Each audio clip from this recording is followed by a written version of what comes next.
오늘도 예배 자리 또 말씀의 자리에 나오신 성도님들 환영하고 또 축복합니다. 또 오늘 예배를 통하여서 우리의 감정과 경험이 아닌 하나님의 말씀이 우리의 삶의 기준이 되고 또 삶의 방향이 되기를 예수님의 이름으로 축복합니다. 사랑하는 성도님들, 성령 충만이라는 말 많이 들어보셨죠? 성도님들, 성령 충만 받고 싶으신가요? 별로 안 받고 싶으신 것 같습니다. 우리 소년부 아이들한테 니네 뭐 할래? 그러면 네, 딱 요 정도 목소리여서 설교를 더 할 수 없을 것 같아요. 이게 중요한 핵심 질문인데 다시 한번 여쭤보겠습니다. 이렇게 안 받고 싶어 하실 줄 몰랐어요. 사랑하는 성도님들, 성령 충만 받고 싶으십니까? 네. 사랑하는 자녀들이 성령 충만하게 살기를 또 원하시나요? 네. 성령 충만이란 무엇인가 말하기 전에 정말 성령 충만 받기 원하시는지를 제가 질문을 드리고 싶습니다. 그런데 만약에 성령 충만을 받았는데, 그게 뭔지는 몰라도 받았는데, 성령 충만을 받음으로 내 생각과 내 뜻대로 사는 것이 아니라 내 생각과 내 뜻과 다른 삶을 살게 된다면, 내가 생각한 성령 충만은 이런 모습인데 전혀 다른 삶, 전혀 다른 선택을 하게 된다고 해도 여전히 성령 충만 받으시겠습니까? 네, 목소리가 작아지는 거 보니까 잘 흘러가고 있습니다. 내 자녀가 성령 충만함 받아서, 내가 생각하는 성령 충만함은 성령 충만함 받아서 이렇게 되는 것인데, 그런 모습이 아니라 내 자녀가 성령 충만 받아서 다른 사람이 가지 않는 길로 가고 낮은 곳으로 가고 굳이 안 가도 되는 좁은 문과 좁은 길로 가고 더할 나위 없는 삶이 아니라 다른 사람보다 덜 가지고 덜 높아지고 덜 유명해지는 그런 늘 부족하게 사는 삶으로 간다고 해도 여전히 성령 충만 받기를 기도하시겠습니까? 다시 한번 묻겠습니다. 사랑하는 성도님들, 성령 충만 받기 원하십니까? 네. 어쩔 수 없이 대답하는 게 느껴져서 참 다행입니다. 오늘 예수님께서는 자라나신 곳 나사렛을 방문하셔서 늘 하셨던 대로 안식일에, 회당이죠, 성전에 갈 수 없는 사람들 아니면 그 임시 예배처소로 만든 회당을 찾아가셨습니다. 우리 함께 4장 16절을 함께 읽도록 하겠습니다. 예수께서 그 자라나신 곳 나사렛에 이르사 안식일에 늘 하시던 대로 회당에 들어가사 성경을 읽으려고 서심해. 그렇게 회당에 들어가신 예수께서 한 가지 사실을 단언하십니다. 4장 21절에 보면은 무엇을 단언하시냐면, 이 글이 오늘 너희 귀에 응하였다. 마침내 이루어졌다. 실현되었다. 무슨 글인지 모르겠지만 예수께서 오늘 회당에 찾아오셔서 이 글이 오늘 너희 귀에 응하였다. 마침내 이루어졌다라고 선언하셨습니다. 그 당시에 예수님과 같이 나사렛 회당을 찾았던 사람들에게 이루어졌다 말씀하신 그것, 그리고 오늘날 이 말씀을 듣고 있는 우리에게 마침내 이루어진 것은 무엇일까요? 오늘 예수님께서 회당을 방문하자 예배를 인도하던 한 사람이 예수께 선지자 이사야의 글을 건네주었습니다. 4장 17절에는 이렇게 나옵니다. 선지자 이사야의 글을 들이거늘 책을 펴서 이렇게 기록된 데를 찾으시니 곧. 예배를 인도하던 한 사람이 그 관습에 따라서 이사야서를 예수님께 건네주자 예수님께서 오늘 이사야서를 찾아서 이사야서 61장 1절에서 11절의 말씀을 낭독하셨습니다. 예수님께서 오늘 4장 18절에도 나오는 이 말씀 우리 함께 읽어볼까요? 시작. 주의 성령이 내게 임하셨으니 이는 가난한 자에게 복음을 전하게 하시려고 내게 기름을 부으시고 나를 보내사 포로된 자에게 자유를, 눈먼 자에게 다시 보게 함을 전파하며 눌린 자를 자유롭게 하고. 사실 4장 18절의 말씀은 이사야 61장 1절에서 11절의 말씀을 예수님께서 가져와서 인용하신 건데요. 저희가 다 읽을 수는 없고 어떤 말씀이 이사야서에 써 있는지를 우리가 61장 1절에서 3절을 한 번 더 읽었으면 좋겠습니다. 우리 함께 읽도록 하겠습니다. 주 여호와의 영이 내게 내리셨으니 이는 여호와께서 내게 기름을 부으사 가난한 자에게 아름다운 소식을 전하게 하려 하심이라. 나를 보내사 마음이 상한 자를 고치며 포로된 자에게 자유를, 갇힌 자에게 노임을 선포하며 여호와의 은혜의 해와 우리 하나님의 보복의 날을 선포하여 모든 슬픈 자를 위로하되 무릇 시온에서 슬퍼하는 자에게 화관을 주어 그 죄를 대신하며 기쁨의 기름으로 그 슬픔을 대신하며 찬송의 옷으로 그 근심을 대신하시고 그들이 의의 나무 곧 여호와께서 심으신 그 영광을 나타낼 자라 일컬음을 받게 하려 하심이라. 아멘. 물론 이사야서 61장과 오늘 누가복음에 기록된 이 4장 18절 19절의 말씀이 100% 똑같지는 않지만 의미상으로는 똑같은 내용을 담고 있습니다. 예수님께서 오늘 회당을 찾으셔서 너희에게 이 글이 응하였다, 너희에게 마침내 이것이 이루어졌다 하는 내용은 무엇이냐면 바로 오래전에 이사야 선지자를 통해 약속됐던 그날 하나님의 구원이 이 땅에 실현되는 그때에 이런 일들이 일어날 것이라는 것을 기록된 기록이었고 또 약속이었습니다. 이사야서 61장과 오늘 나왔던 우리가 읽었던 4장 18절 누가복음 4장 18절과 19절의 말씀을 우리가 요약하면 이렇습니다. 첫 번째는 성령이 임할 것이다. 두 번째는 성령이 임하는데 그냥 심심풀이로 임하는 것이 아니라 성령이 임하시는 이유가 있다라고 얘기합니다. 그 이유는 무엇이냐면 가난한 자에게 복음을, 포로된 자에게 자유를, 눈먼 자에게 다시 보게 함을, 또 눌린 자를 자유롭게 하기 위해서 성령이 너희에게 임하실 것이라고 얘기를 합니다.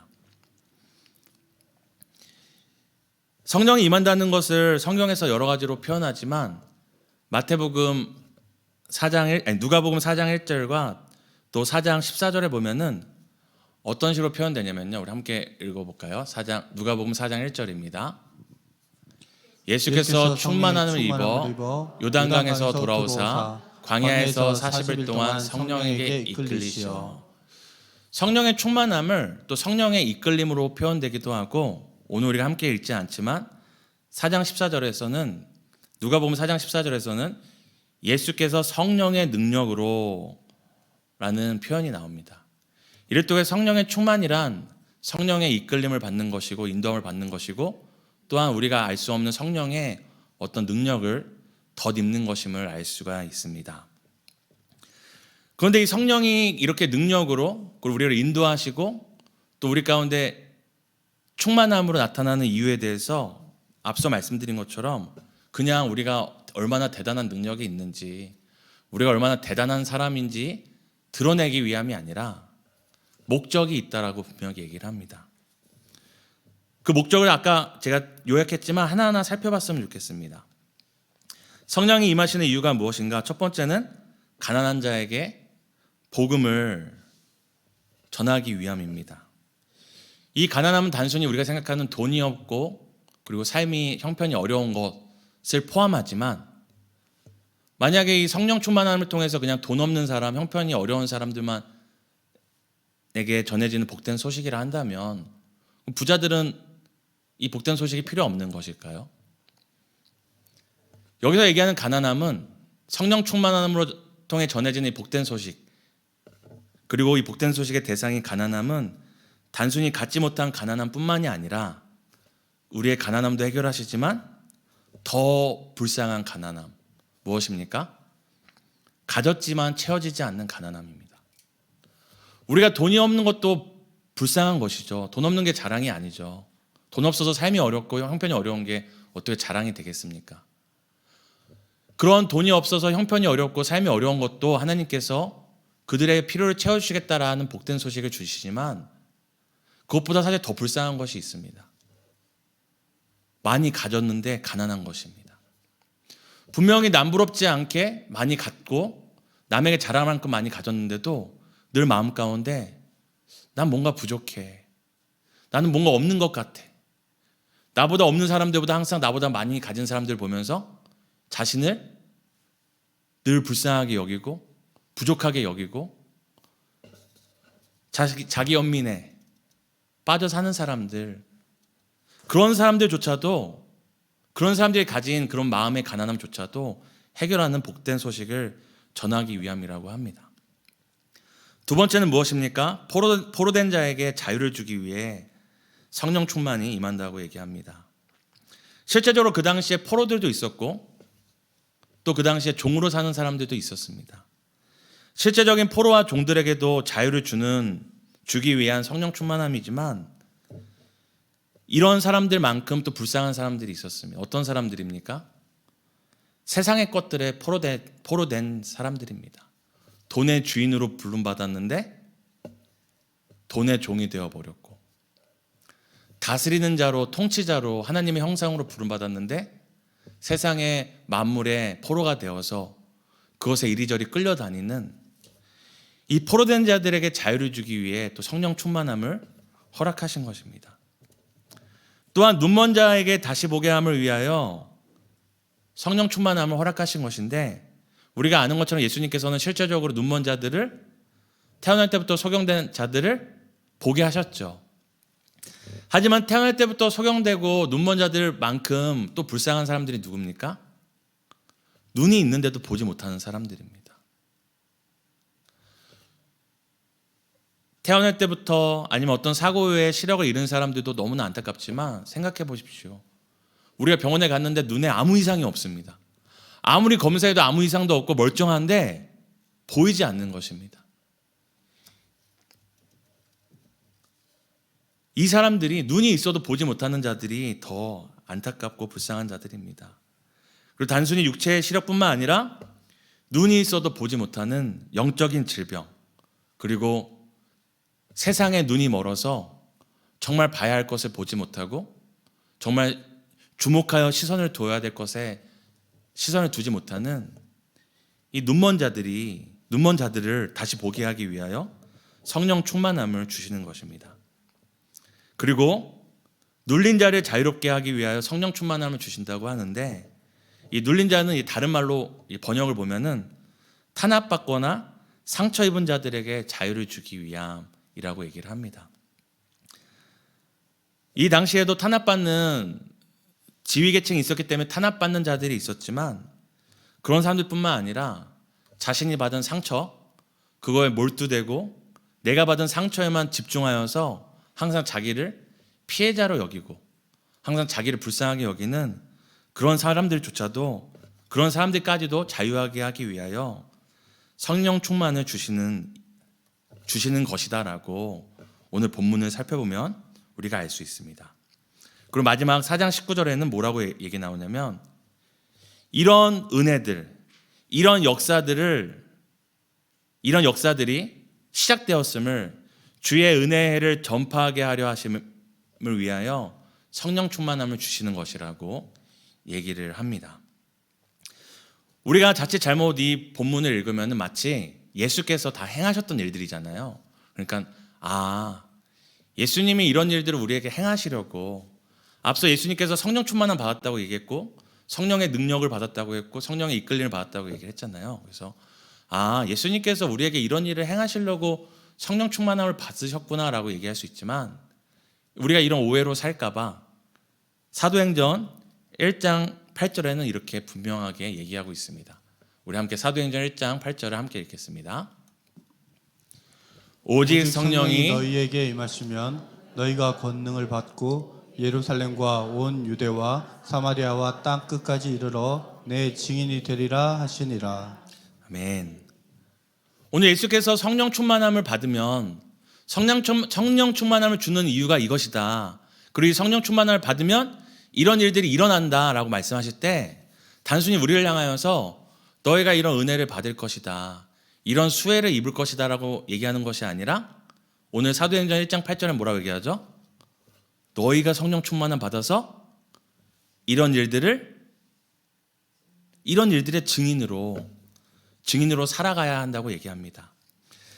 다시 한번 이 4장 18절과 19절을 얘기하면 성령 충만함을 받으면은 너희들이 이런 은혜를 받는다라는 말보다는 오히려 무엇이죠? 성령 충만함 받으면 너희들이 이런 것들을 세상에 실현해야 된다. 전파해야 된다. 증인이 돼야 한다. 그러니까 너희들이 이런 성령의 역사의 수혜자, 은혜를 받는 자가 될 것이다로 끝나는 것이 아니라 무엇입니까? 너희들이 이 은혜를 전하는 자가 된다. 수혜자보다는 수혜의 전달자가 돼야 한다라고 얘기하고 있는 것입니다. 그래서 우리가 읽었던 본문을 살펴보면은 단순히 성령이 우리에게 임하시면 너희가 눈이 뜰 거야. 너희들이 자유롭게 될 거야. 너희들이 가난함을 벗어날 거를 얘기하지 않고 전하게 하시려고 보내사 다시 보게 함을 얻게 하시려라고 얘기하지 않고 다시 보게 함을 전파하며 자유롭게 되고가 아니라 자유롭게 하고 그리고 마지막에는 전파하게 하려 함이라라고 기록되어 있습니다. 우리가 예수님을 통하여서 성령 충만함을 받은 예수님을 통하여서 내가 이런 은혜를 받겠구나라고 우리는 기대할 수 있는데 오히려 성경은 뭐라고 얘기하죠? 성령 충만함을 받으면 오히려 그 은혜를 받는 것이 아니라 이런 일들을 세상에 전하고 실현하고 전파하는 것이 성령 충만 받은 삶이고 성령 충만 받은 자의 또 사명이라고 얘기를 합니다. 우리는 성령 충만을 생각하면 마치 내가 어떤 능력을 받고 내가 어떤 원하는 것들이 이루어짐으로 내가 수혜를 받고 은혜를 누리는 자에 머무르는 것이라 생각하지만 오늘 예수께서는 뭐라고 얘기하십니까? 너희에게 성령이 임하시면 너희가 권능을 받고 고생하며 남 좋은 일 하게 된다. 은혜 받았다. 내 눈이 열렸다. 내 가난함이 해결됐다. 내 문제가 해결되었다. 박수치며 찬양하는 것이 아니라 성령 충만을 받았더니 나 좋은 일이 아니라 남 좋은 일을 하며 땅끝까지 증인의 삶을 살게 되는 것이라고 얘기를 합니다. 사랑하는 성도 여러분, 중간 질문 한 번 더 하겠습니다. 이래도 성령 충만은 받으시겠습니까? 네. 받기 싫은 티가 나서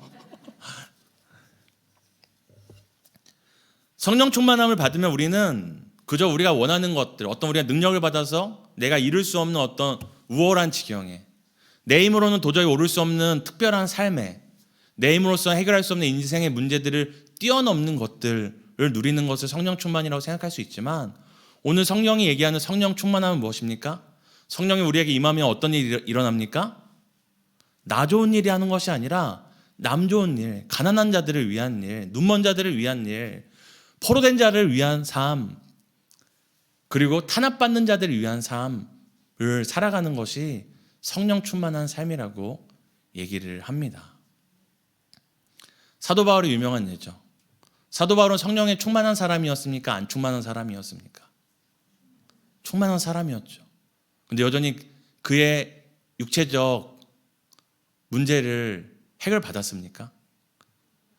남들은 눈뜨게 해주는데 자신은 육체의 질병, 사단의 가시를 안고 살아가는 삶이었습니다. 사랑하는 성도 여러분, 성령 충만한 사람을 만나고 싶으십니까? 아니면 내가 육체의 가시를 안고 살더라도 성령 충만한 삶을 살고 싶으십니까? 고민되시죠? 저희가 마지막으로 한 가지 살펴보고 싶은 것이 있습니다. 오늘 우리가 읽었던 본문에 반복적으로 나오는 단어가 있습니다. 그것이 무엇이냐면 바로 전파라는 단어입니다. 전파. 이 전파하다는 그저 주변에 알리고 전하는 어떤 정보 전달의 수준이 아닙니다. 우리가 어렸을 때 막 계란 파시는 분 오시면 그 트럭에서 뭐 계란이 왔어요 막 이렇게 하시잖아요. 여기서 전파한다는 건 그저 어떤 소식을 누군가 듣게 해주고 누군가에게 우리 왔으니까 한번 살리면 살고 말려면 말하라 하는 정도의 전파가 아니라, 여기서 쓰이는 전파의 용어는 매우 확실하고 강경한 선언을 의미합니다. 예를 들면 대통령이 국가 비상사태를 선포하는 것. 우리나라가 이런 위험 상황이 놓였으니 지금 비상사태를 선포합니다. 사랑하는 국민들은 반드시 이렇게 행동해야 됩니다. 지하실로 숨거나 아니면 방공으로 오시거나 절대 밖으로 나가면 안 되거나, 이렇게 국가의 지도자들이 너무나 명확해서 너무나 단순히 이래도 좋고 저래도 좋고가 아니라 모든 국민과 사람이 꼭 듣고 반드시 따라야 하며, 그것이 생사와 직결되어 있는 엄중한 사안일 때 그것들을 선언할 때 쓰이는 바로 전파입니다. 다른 말로 비상선언할 때 쓰는 용어입니다. 단순히 가난한 자들아 복된 소식이 있다, 그냥 한번 외치는 것이 아니라 반드시 이 복된 소식을 선택해야 된다. 너희 가난한 자들아, 없어서 가난하든 많이 가졌음에도 가난하든 반드시 나와서 이 복된 소식의 수혜를 받아야 된다. 눈먼 자들아, 눈 뜨고 싶은 사람 이리 와라 하는 수준이 아니라, 사랑하는 국민 여러분, 지금 눈이 머셨습니까? 세상에 눈이 머셨습니까? 보이는 것에 나의 욕망에 눈이 머셨습니까? 반드시 이 복된 소식을 듣고 나와, 예수께 나와, 생명의 구주께 나와 다시 보십시오. 반드시 보십시오. 꼭 보셔야 합니다 라고 외치는 것이 여기서 쓰고 있는 전파의 용어입니다. 단순히 믿으려면 믿어라, 들으려면 들어라가 아니라 모두가 반드시 들어야 하고 따라야 하는 내용과 사안에 대한 선언입니다. 성령 충만함 받으면 뭘 하게 된다고요? 전파를 하게 되는 것입니다.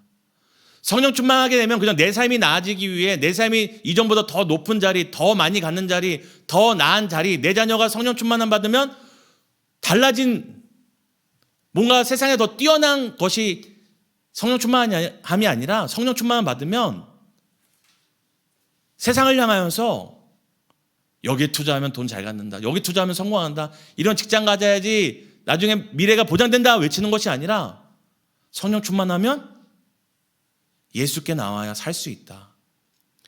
예수만이 여러분의 그 가난함을 해결할 수 있다. 예수만이 여러분의 그 눌리고 갇힌 것들을 자유케 하실 수 있다라고 외치게 된다는 것입니다. 여기로 오면 살 수 있다. 여기로 나와야 한다. 여기에 살 길이 있다. 여기에 진정한 세상에 포로되고 세상의 욕망에 눈먼 자들이, 그리고 지울 수 없는 과거와 상처에 눌려 사는 자들이 자유케 되는 은혜의 날, 은혜의 첫 단추, 은혜의 주님이 계시다 전파하게 된다는 것입니다. 사랑하는 성도 여러분, 성령 충만함 받으면 이 선언을 하게 됩니다. 성령 충만함 받으면 나 좋은 삶이 아니라 세상을 향하여서 여기 와야 살 수 있다, 여기에 살 길이 있다 외치며 살게 되는 것입니다. 한 가지 지난 이야기를 제가 나누고 말씀을 마치려고 하는데요. 작년 10월 29일이 무슨 날인지 혹시 아십니까? 우리 많은 젊은이들이 이태원에 갔다가 목숨을 잃었던 날입니다. 그때 152명의 어린이와 장년을 포함한 청년들이 목숨을 잃었죠. 그때 얼마나 울었는지 모릅니다. 제가 눈물이 많은 사람이 아닌데도 정말 하루 종일 울었습니다. 하루 종일. 그리고 또 얼마 전에 우리가 아는 것처럼 튀르키예의 그 지진으로 인하여서 5만 명이 죽고 지금 실종된 사람은 헤아릴 수도 없다고 얘기합니다. 근데 제가 그 이태원 그 사건 때도 그렇고 튀르키예 지진 때도 그렇고 너무 가슴이 아파서 기도할 때 하나님께서 동일하게 주신 마음이 있었습니다. 정말 안타까운 사건이고 안타까운 아픔이지만 하나님께서 저에게 주셨던 마음은 무엇이냐면, 저렇게 서로에게 짓눌려 죽은 사람 아이들 때문에 마음이 아프냐, 이 분당 지역에 삶에 짓눌려 사는 수만 명의 사람들이 있다. 학업에 짓눌리고 삶에 짓눌리고 필요에 짓눌리고 욕망에 짓눌려서 죽어가고 있는 수많은 사람들이 있다. 튀르키예에서도 마찬가지였습니다. 튀르키예 지진 사건 때도 아빠 기도할 때 하나님께서 똑같이 주셨던 마음은 네가 살고 있는 이 시대에, 이 지역에, 이 나라에 그렇게 죽어가고 있는, 어디서 어떻게 죽어가는지 알 수 없을 만큼 숨죽여 가고 있는 수많은 젊은이들이 있다. 수많은 사람들이 있다. 누가 그들에게 오늘 비상선언을 하겠느냐? 여기 와서 살 수 있다. 교회 나와 예수를 믿어야지. 이 분당다음교회에 나와 예수를 만나고 분당다음교회에 나와 이 복된 소식을 들어야지 살 수 있다고 누가 가서 비상선언 하겠느냐라고 제게 그런 마음을 주셨습니다. 사랑하는 성도 여러분, 분당다음교회 하나님께서 이 지역에 왜 세우셨을까요? 여러 가지 이유가 있겠지만 저는 분명한 한 가지가 있다고 생각합니다. 이 시대에, 이 지역에 살 길이 있다. 여기 오면 살 수 있다. 여기 오면 당신이 어떤 인생 가운데 있을지라도 당신을 살릴 예수 그리스도가 있다. 비상선언하기 위하여 우리를 이 시대의 비상구로 이 지역에 세우셨음을 믿습니다. 이 시간 함께 우리가 이 비상선언을 외쳐야 될 사람들이 누구인지, 또 외쳐야 할 곳은 어디인지 생각하며 우리가 함께 그 마음을 담아 찬양했으면 좋겠습니다.